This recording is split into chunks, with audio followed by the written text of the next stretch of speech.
ప్రేమా పూర్ణుడా స్నేహశీలుడా విశ్వనాథుడా విజయవీరుడా ఆపత్కాలమందున సర్వలోకమందున్న దీన జనాలు దీపముగా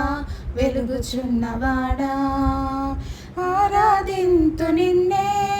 లోకరక్షకుడా ఆనందింతు నీలో జీవితాంతము నీ కృప ఎంత ఉన్నతమో వర్ణించలేను స్వామి నీ కృప ఎందు తుది వరకు నడిపించు యేసయ్యా నా తోడు నీవుంటే అంతే చాలయ్యా నా ముందు నీవుంటే భయమే లేదయ్యా నా తోడు నీవుంటే అంతే చాలయ్యా నా ముందు నీవుంటే భయమే లేదయ్యా